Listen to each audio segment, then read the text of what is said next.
Have you ever felt like a prisoner of your own negative thoughts?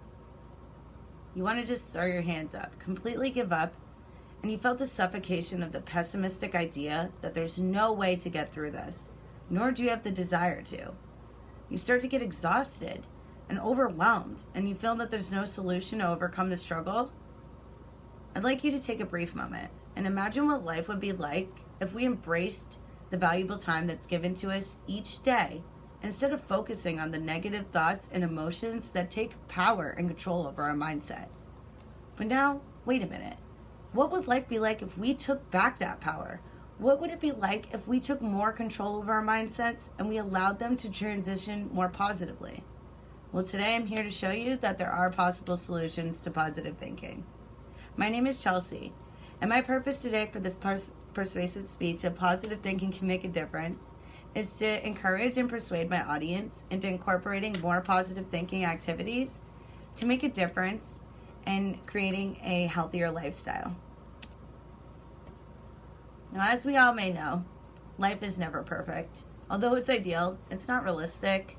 We encounter stressful curveball situations and challenges each and every day between work, burnout, financial instability, unexpected personal occurrences, and school loan assignments, making sure you meet deadlines, and you're also drowning in school loan debt. Now let's take into consideration of our new society's norm of the COVID-19 pandemic. On top of the typical stressors we've already encountered, the virus has taken a significant toll on each and every category of our lives, forcing us to adjust our lives drastically. It inflicted our socio-economical development, our social lives, and even our overall health.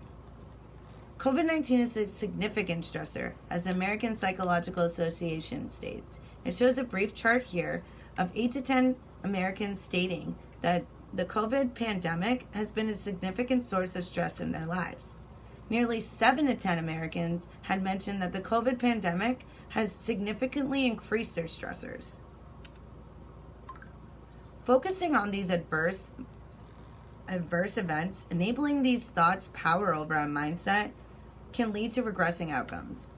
According to the CDC website, it had mentioned many factual points of how stress can encourage anger, depression, anxiety. It also can lower your self-esteem, incorporate unhealthy eating habits, no motivation, and honestly, medical complications mentally and physically. Pessimistic thinking and mindsets are more damaging than we actually can imagine. According to another credible health source, MD Lawson states in her article, negative attitudes and feelings of hopelessness can create chronic stress, which upsets the body's hormones and balance and depletes the brain chemically that is required for happiness. Chronic stress can actually decrease our lifespan. Science has notified that the stress shortens our telomeres and end caps of our DNA strands, which causes us to age more quickly. Now, yes, I did say that. Age more quickly. Let's think about it. We already age fast enough. Why are we going to increase that speed? How about we try and find ways to slow it down? Now, as you can see, this is a perfect example of what a pessimistic mindset can actually transition to. In this photo right here, this was before the pandemic had started. I look healthy, I look happy, I'm shining, I'm glowing, I look awesome. Then you look at this one, not so much.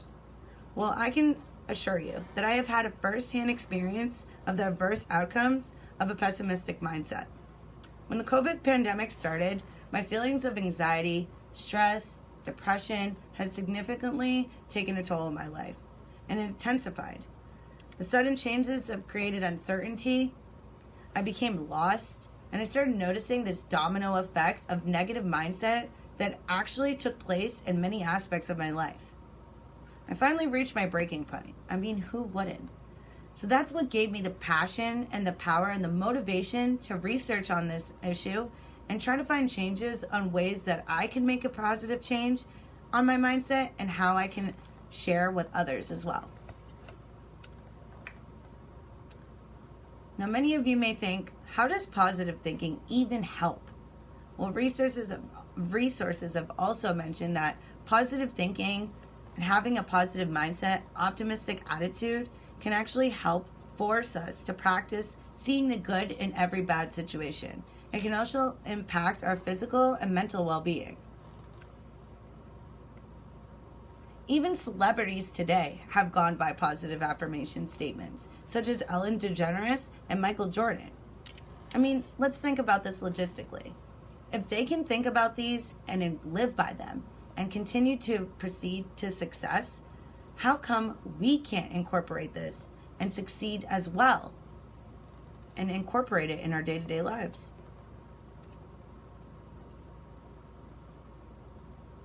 So once I did my research, I noticed that not everyone's going to be the same. Not every solution is going to help with many people today or Americans. I mean, therapy and meditation is one significant idea that I had thought of. Listening to positive affirmations, including self-care and motivational readings. But positive thinking, what are the benefits of positive thinking? Some resources have said therapy and meditations can help improve self-confidence and can help you feel strength to face these challenges, and can also help with relieving the pain that we've encountered in past situations. One sociological theory that was mentioned in one of my health sources that I've researched, it states that the positive affirmations is actually a self-affirmation theory behind it. And there are studies that are based on the idea that we change and maintain our self-integrity by telling ourselves things that we believe in positive ways. It also mentioned that self-affirmations can actually help improve and decrease health deteriorating stress. Implementing more self-care. I know many of us, we kind of forget about ourselves. We focus on everything, such as negative thoughts and emotions, everything that stresses us out, but we neglect what we need, what makes us happy. So I tell you today, make more time for yourself. Do things that make you happy. Never neglect your self-worth. From my personal experience, after long conversations with my family and friends, and them telling me over and over again, Chels, everything's going to be okay. I want you to find something that makes you happy. So as I started doing this research, I thought I might as well practice what I preach. I started listening to motivational videos in the mornings, each and every day. I thought that, okay, if I tell myself it's going to be a good day, why not listen to someone else tell me it's going to be a good day? And I'm talking every single day. I listen to these videos every morning. I've also created a healthier routine, structured. I've incorporated healthier diets, exercise, and my most favorite is reading motivational readings such as Don't Give Up by Kyle Idleman. Although this may take time, and it seems like it's overwhelming, but I assure you with a little bit of patience, or even a lot of patience, and taking that time to make the slightest bit of change can seriously go a long way. A famous religious motivational speaker, Norman Vincent Peale, had quoted in his famous book, Positive Thinking, states, "Our happiness depends on the habit of the mind we cultivate. So practice happy thinking every day. Cultivate that merry heart, and the happiness habit in life will become a continuous feast." So I ask you today, what slightest change would you make in order to create a positive mindset?